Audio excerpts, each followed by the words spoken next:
Почитувани представници на медиумите, почитувани граѓани на Република Македонија. Криминалот е заштитен знак на Социјалдемократскиот сојуз, а криминалците си помагаат едни на други. Лица поврзани со Социјалдемократскиот сојуз, осомничени за тежок криминал, наместо да се соочат со правдата, добиваат постојано награди. Последниот пример е прераспределувањето на поранешниот началник на Штипската полиција, Љупчо Трајковски, на позицијата советник во Бирото за јавна безбедност. Да подсетиме, за Љупчо Трајковски се води судски процес заради помагање при криумчарење на мигранти.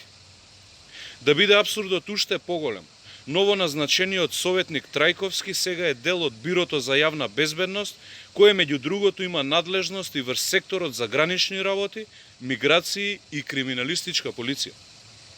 Со други зборови, ова е како да се постави дилер во одделот за недозволена трговија со наркотици.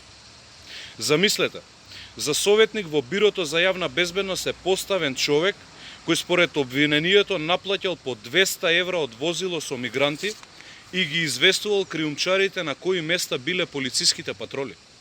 Класична злоупотреба на службената должност и срам за нашата полиција. Ова е кадровската политика на Заев, Спасовски и Славјанка Петровска.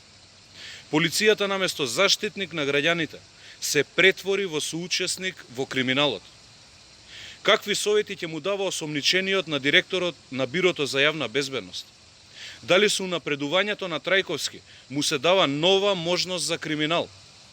Дали тој треба да остварува контакт со подземјето во пресред на изборите во корист на Социјалдемократскиот сојуз и Зоран Заев лично? Бараме директорот на Бирото за јавна безбедност итно да се откаже од одлуките и да го разреши Трајковски од позицијата советник. Истовремено, мора да има и одговорност за сите лица кои не го санкционирале и дистанцирале од позициите во полицијата за да не влијае на доказите и сведоците во случајот кој што се води против него. Ви благодарам.